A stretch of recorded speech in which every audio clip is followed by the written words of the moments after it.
Pessoal, iniciando aí mais uma aulinha, dessa vez demografia europeia, tá certo?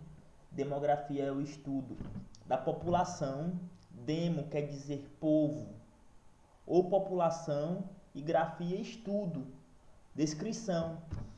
Então é muito importante que a gente estude a demografia de qualquer lugar, tá certo? É a partir do conhecimento demográfico que os gestores, presidentes, governadores de cada país vai ter medidas específicas para cada idade, tá certo? Por exemplo, se um país tem uma população formada em sua maioria por crianças, o país vai ter que investir muito em creche. No caso do Brasil, a maior parte da população brasileira é formada por adultos. Então é necessário que o presidente atraia investimentos estrangeiros e gere muito emprego, já que a carência do Brasil é gerar emprego para esse tanto de adulto. Já nos países desenvolvidos, que é o caso da Europa, a maior parte da população é formada por idosos, ou seja, alto custo com previdência. O lado positivo é que isso reflete na qualidade de vida. Um povo envelhecido quer dizer que teve acesso a remédios, medicamentos, água tratada, teve acesso a boas condições de higiene e salubridade, tá certo? Teve empregos dignos, aonde não foi nem um pouco sobrecarregado, como é um caso de países pobres, aonde indivíduos trabalham 14, 15 horas por dia no sol quente e retornam a casa sem mesmo ter o que comer, uma comida decente, tá bom? Vamos dar sequência. A população europeia, ela é basicamente formada aí por 750 milhões de habitantes. É relativamente pequena, se tratando de um continente. A densidade demográfica é o número de habitantes por quilômetros quadrados. Então a Europa tem relativamente uma população bacana. A Europa é pequena, logo ela é bem povoada. É diferente do Brasil. O Brasil tem a quinta maior população do mundo. Quinta. Só que o Brasil é muito grande. Então a população não fica bem distribuída. O Brasil tem menos de 24 habitantes por quilômetros quadrados, tá certo? Você pega a região amazônica, praticamente inabitada.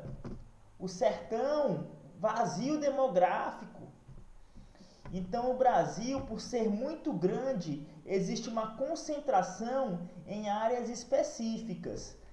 Já a Europa, por ser um continente pequeno, ela é bem povoada, tá certo? A gente vai ter aí uma diversidade étnica bem significativa. Tem os escandinavos, eslavos, latinos. Somos de origem latina, tá certo? E um dado importante é que a população esmagadora é formada por brancos. Aí eu coloquei porque é a população nativa, tá certo? Então é o que se coloca nos livros didáticos. Você pega aí os eslavos, representa a população do leste europeu, antiga União Soviética, tá certo? Essa população é formada por pessoas de olhos claros, pessoas altas, cabelo loiro ou castanho, tá certo? É aquela população típica da Rússia, tá certo? Rússia, Bielorrússia, Ucrânia, os países mais ao leste. Já os escandinavos é aquela população de origem do norte, países frios, tá certo? São os melhores países da Europa do ponto de vista de qualidade. Suécia, Noruega, Finlândia, Dinamarca, população que é uma população alta, tá certo? Observe aí um escandinavo típico, Ibrahimovic, jogador consagrado. Claramente você enxerga características escandinavas nele, tá certo? Nariz grande, alto, branco, é uma característica dos escandinavos. Em relação à religião, a população é cristã, dividida em católicos e protestantes. Os católicos, população bem parecida com o Brasil, Espanha, Portugal, França, Itália, tá certo? Observem os nomes das pessoas. Então é bem comum, você pega na Itália, jogador Francesco Totti, Francisco, nome católico, tá certo? Eu digo que é nome católico porque é uma referência. Lógico que não é 100%, não é uma coisa católica, mas digamos que os católicos utilizam nomes bem simbólicos como Maria, José, Francisco. São nomes bem comuns para quem são adoradores do catolicismo, tá certo? Já os protestantes, Alemanha, Noruega, Suécia, são países onde o evangélico é bem disseminado, tá certo? E aí existe uma rivalidade bem grande entre católicos e evangélicos. Então existe sim uma rivalidade na Europa, em especial no Reino Unido, onde um grupo de católicos deseja sair do Reino Unido porque não se sente representada pela maioria evangélica. E o destaque que eu coloco é que existe uma população aí de islâmicos na Turquia, mais de 90%, e na França chega a quase 1/3, tá certo? Ah, professor, o que é islâmico? O que é muçulmano? Primeira coisa, islâmico e muçulmano, mesma coisa, não tem diferença. O islâmico, ele acredita no Deus Alá, no profeta Maomé, o livro sagrado deles é o Alcorão, tá certo? E tem uma série de dogmas que são, no mínimo, curiosos. Por exemplo, eles têm que orar 5 vezes ao dia, não podem ler o Alcorão em lugares inapropriados, como cozinha, banheiro, tá certo? A mulher não pode ler o Alcorão ou tocar no Alcorão quando não está pura. Ou seja, quando ela está menstruada, ela não pode tocar no Alcorão, porque ela é considerada impura.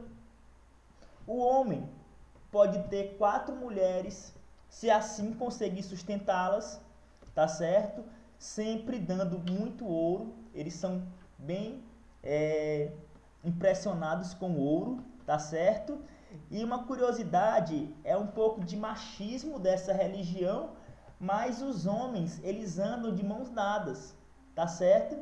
Então, em países islâmicos, homens amigos andam de mãos dadas, tá certo? E as mulheres não podem beijar o marido em público. É uma das curiosidades do islamismo. Bora falar dos europeus islâmicos famosos. Pega a seleção aí da França. Quase que completa, ela é formada por islâmicos. Pogba, Kanté, Ribéry, Benzema são jogadores islâmicos. E diga-se de passagem, o Kanté tem um coração enorme, faz doações anuais gigantescas. Eu coloco isso para que a gente saia um pouquinho daquele pensamento de preconceito, que todo islâmico é terrorista, homem-bomba, radical.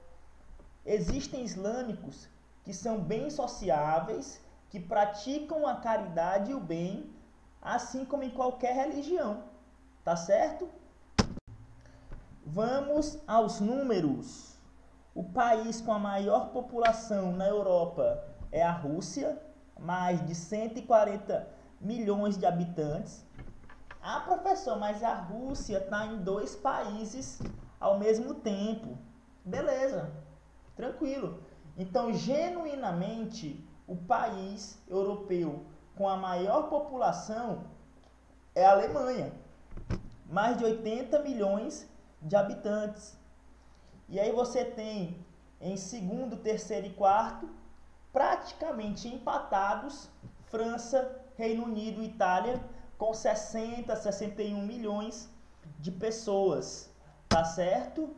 Em relação à densidade demográfica, número de pessoas por quilômetros quadrados. O país da Europa que tem a maior densidade demográfica, Holanda, 470 habitantes por quilômetros quadrados. Então há muita gente em pouco espaço. Repare que a Holanda tem 16 milhões de habitantes. É uma população absoluta pequena. A população da Holanda é pequena, mas como o seu território é muito pequeno, então a gente vai ter muita gente por quilômetro quadrado. Então repare que quanto menor o país, mais habitado, mais povoado por quilômetro quadrado ele será. É igual um apartamento. Imagina aí, você mora num apartamento pequeno, você, sua mãe e seu pai. 3 pessoas. Tá apertadíssimo, só 3 pessoas. O Neymar tem uma mansão gigantesca. Mora ele, 5 amigos, pai, mãe, tio e cachorro. Qual é o que tem a maior densidade demográfica? Você, seu pai e sua mãe em um apartamento bem pequeno, ou o Neymar que mora com 20 pessoas em uma área muito grande? Embora a população da casa do Neymar seja maior que a sua, a densidade demográfica do seu apartamento vai ser maior. Vai ter mais pessoas por metro quadrado. Então, mesmo tendo menos pessoas do que em um local mais populoso, a sua casa será mais habitada, mais pessoas por quilômetro quadrado. E aí o destaque negativo fica com a Rússia. Maior território do mundo, tem 9 habitantes por quilômetros quadrados. Ah, professor, por quê? Ora, a Rússia, ela é exatamente o dobro do tamanho do Brasil. E metade dela é só gelo. Então você tem 2 problemas para habitar a Rússia. Ela é muito grande e boa parte dela é congelada. Não dá para você viver, não dá para você morar. Então a Rússia tem uma população concentrada em cidades específicas, tá certo? Moscou, por exemplo. Moscou, a capital, é muito habitada, é muito povoada. Mas quando você joga para o cenário todo da Rússia como um todo, a Rússia como país, existem áreas que são verdadeiros desertos demográficos, ou seja, não há pessoas morando por causa do frio rigoroso, tá certo? Inicialmente, é isso que eu tenho para falar